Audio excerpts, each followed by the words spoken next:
নমস্কার বন্ধুরা, দেশ বিদেশের গল্পের একটি নতুন ব্লগে আমি অনামিকা আপনাদেরকে স্বাগত জানাই। আজকে দেখাবো আপনাদেরকে ধান্যকুড়িয়ায় আমাদের গ্রামের বাড়িতে কাটানো কিছু মুহূর্তের ভিডিও।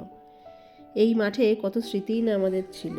ছোটোবেলায় আগে যখন বৃষ্টির সময় জল ভরে গেলে মাঠে কলা গাছের ভেলা ভাসিয়ে দিতাম আমরা সবাই মিলে, ভাই বোনেরা মিলে সারা মাঠ ঘুরে বেড়াতাম।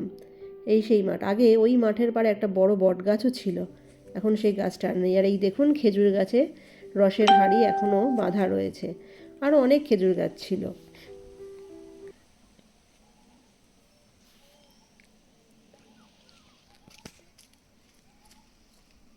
এখনও কত পাখির আওয়াজ শোনা যাচ্ছে। এই মাঠে কত শীতের সবজি চাষ হতো, আমরা শীতকালে রোদ পোহাতাম, খেলা হতো, কত স্মৃতিই মনে পড়ে যায়। আমরা যখনই এখানে আসি উজানকে নিয়ে, তো এই মাঠে অবশ্যই ঘুরি। তো এবারে দোলের সময় যেহেতু আমরা এখানেই ছিলাম, তো আপনাদেরকে সেসব সব কিছু ভিডিওই টুকটাক দেখাবো। যেহেতু পরের বছর দোলে আবার থাকবো কি না থাকবো, তাই দোল খেলারও ভিডিও দেখাবো।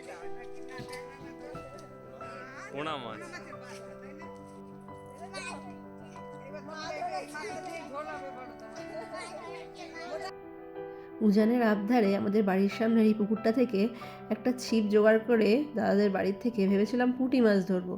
তো পুঁটি মাছের জায়গায় এই মাছটা উঠেছে, ভালোই হলো। উজান একটু মজা পায়, ওর জন্যই ওর আবদারে এর আগের বারে এসেও আমার দাদারা ধরে দিয়েছিল। ধরলাম আরও একটা পুঁটি মাছ, ব্যাস এই পর্যন্তই। যাই হোক, বিকেলবেলা ওর মামা স্কুল থেকে বাড়ি ফেরার পরে ওরা দুই ভাই বোনে মিলে একটু গাড়ি চললো। কখনো কখনো ওর ছোট দাদুর গাড়ি চড়েও দুজনে একটু ঘুরে নেয়। যাই হোক, দুজনে এইভাবে মজা করলো। তারপরে যেহেতু হোলির দিন ছিল, দেখতে যাব চাঁচর। তার আগে একটু আঁকাজোকা সেরে সোজা চাঁচরে।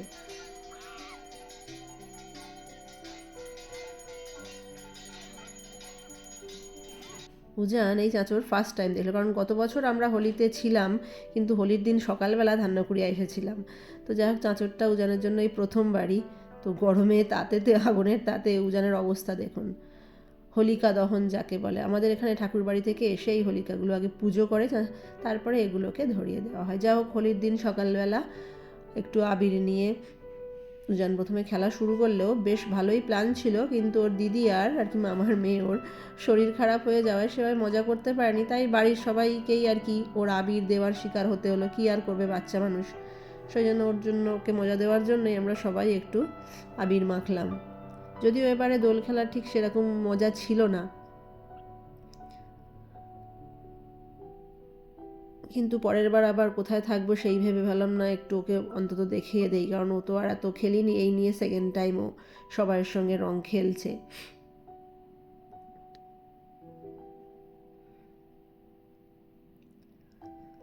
যাই হোক, সবাইয়ের আবির দিয়ে নিয়ে তারপরে উজান এবারে ফিচকিরি টিচকিরি নিয়ে রেডি হচ্ছে।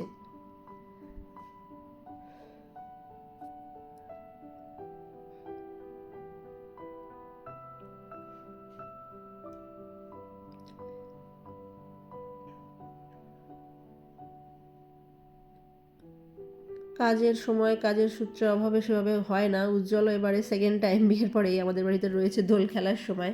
তো ও একটু ছেলেকে আর কি উজানকে একটু বেলুনগুলো ফুলিয়ে দিচ্ছিলো, যদিও বেলুনগুলো কুকুরের গায়েই মেরেছে আর ওর দাদুর পায়ে গায়ে এইভাবেই মেরে ফাটিয়েছে। যাই হোক, সন্ধেবেলা দোল টোল খেলে বাড়িতে বানানো মোগলাই খেতে খেতে সবাই মিলে একটু গল্পালাপ।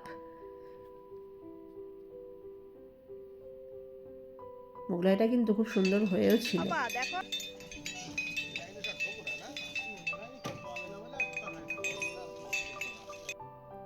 তো পরদিন সকালে এলো আখের গাড়ি। রাস্তার ধারে থাকে, কিন্তু এত ধুলো খাওয়ার ইচ্ছা হয় না, যেহেতু ঘরে মানে বাড়ির সামনে এসেছিল, তাই সবাই মিলে আমরা আখের রসটা বেশ দারুণ এনজয় করলাম। উজান যেহেতু ফার্স্ট টাইম।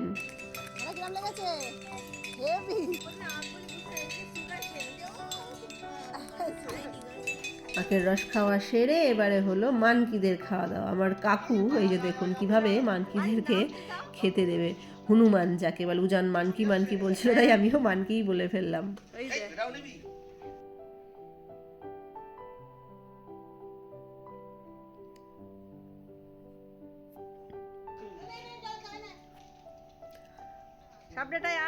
তো উজানকে বলছিলাম একটু যা তুইও গিয়ে খাওয়া, কিন্তু ও ভয় পাচ্ছিল। যা হোক, ওদেরকে যেহেতু খেতে দেওয়া হয়েছে, ওরা তো দোতলায় পুরো ঘরের জানালায় উঠে এসে হাজির, দেখতেই পাচ্ছেন।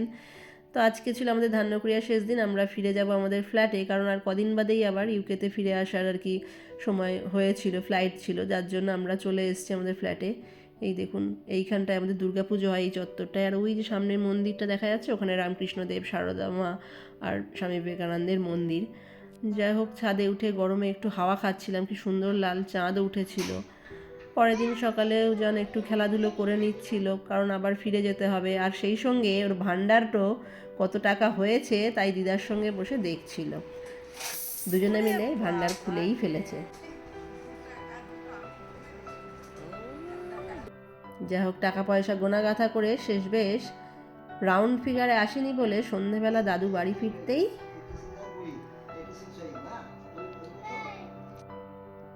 টাকা পয়সা মুটমাট করে নিয়ে, তো পরের দিন সকালেই ছিল আমাদের ইউকে ফেরার ফ্লাইট।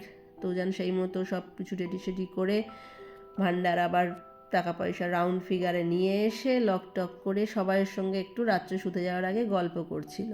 ব্লগটা এখানেই শেষ করলাম, আর সবাই ভালো থাকবেন, সুস্থ থাকবেন, আর অবশ্যই আমার চ্যানেলটি ভালো লাগলে সাবস্ক্রাইব করতে ভুলবেন না, আর পারলে অবশ্যই একটু লাইক আর কমেন্ট করে জানাবেন।